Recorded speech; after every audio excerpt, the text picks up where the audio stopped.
应中共中央政治局委员、中央外办主任王毅邀请，美国总统国家安全事务助理沙利文将于今天到29号访华，举行新一轮中美战略沟通。正值美国总统拜登的任期进入倒计时，中美关系风险积聚之际，沙利文这次为期3天的访问将谈什么？外界又有何期待？在26号的中国外交部例行记者会上，即将举行的中美战略沟通成为各方关注的焦点。关于有关的具体安排，我们将适时的发布消息。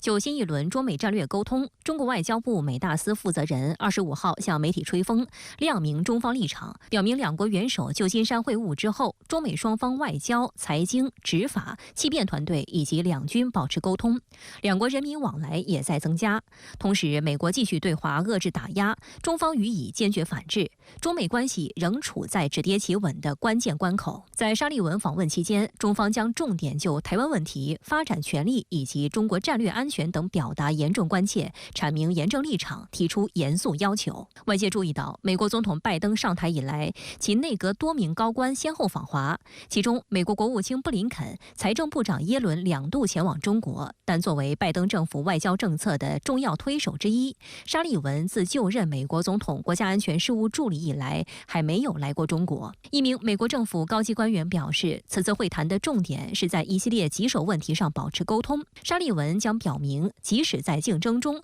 中美也能找到建设性方式展开合作。过去16个月，王毅和沙利文在第三国进行过3轮战略沟通，再加上去年10月两人在华盛顿的会面，这次在北京的会谈将是2人16个月来的第5次会面。沙利文的中国之行为期3天，比起前3轮战略沟通的时长，此次可以与中方有更充裕的互动时间。舆论也形容这将是一场内容广泛而具有战略意义的会谈。一名美国政府高级官员在简报会上对媒体说，这种战略层面的沟通实际上是为了详细了解政策意图、战略意图，以及我们如何看待不同情况。过去一段时间，中美战略沟通管道在中美管控分歧方面发挥了重要作用，有助双方增进了解，降低误判的风险。深圳卫视梳理发现，此前3次的战略沟通，双方均聚焦中美关系中最敏感的话题——台湾问题。观察指，战略沟通渠道使王毅和沙利文能够以非常坦诚的方式讨论台湾问题。2023年5月，在维也纳时，沙利文向王毅当面表示，华盛顿无意引发战争或者引起台海冲突。4个月后，王毅和沙利文在马耳他举行多轮会晤。深圳卫视注意到，在中方的新闻稿中，着重强调了王毅对台湾问题的表述，指出美方必须恪守中美3个联合公报，落实不支持台独的承诺。中美元首旧金山会晤的2个月后，王毅和沙利文今年1月在泰国曼谷再次会面，核心议题仍然是台湾问题。中方的新闻稿中3次提到王毅的反台独表态。舆论普遍认为，沙利文此次访华，台湾问题仍是重中之重。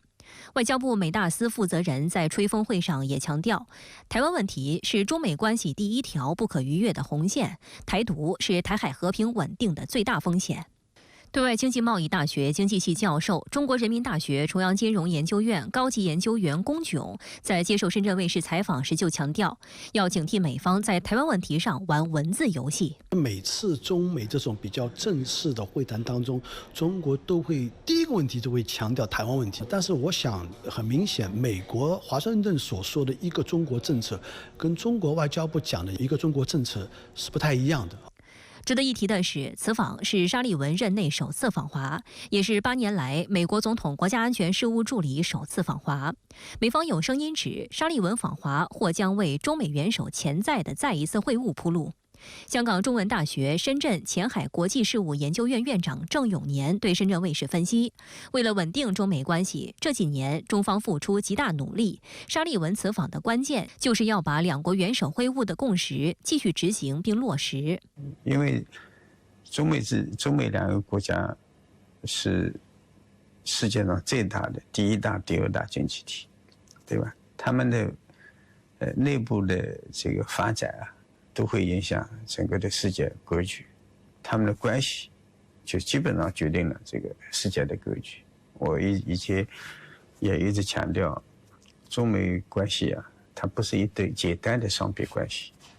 对吧？它是今天世界秩序的2根柱子，一根都不能少。如果没有这个中国的配合的话，美国现在越来越多的国际事务上做不了什么事情。值得注意的是，这是中美战略沟通首次在中国举行。分析指出，此轮战略沟通正值拜登任期进入倒计时，中美关系风险积聚之际。沙利文此访标志着两国为恢复双边关系平衡所做的最新努力。面对面的交流是任何其他的形式所替代不了的。我是觉得沟通非常重要，不要有任何的误解，这一些不必要的不稳定性、不确定性，是吧？我们要通过这种直接接触的直接对话来减少。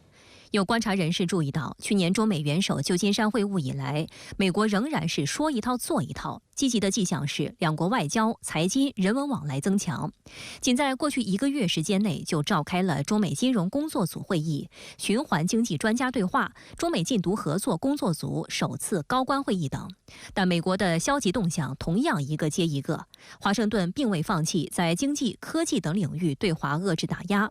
就在本轮战略沟通前夕，美商务部以涉俄为由，宣布将多家中国实体列入出口管制实体清单。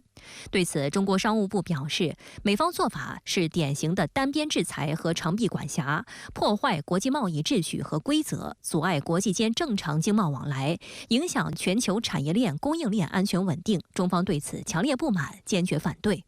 事实上，中国最高领导人今年6月同波兰总统杜达会谈时，就乌克兰危机交换意见时就强调，中方反对一些人借口中俄正常贸易转移矛盾，抹黑中国。外交部美大司负责人在25号的吹风会上也重申，中方要求美方停止将经贸问题泛政治化和泛安全化。中国没有这种特别偏向俄罗斯的这种叙事啊，这个是华盛顿的叙事。不管以何种名义进行对中国企业的制裁，它其实本质目的还是为了打压中国，为了阻碍或者是阻止中国企业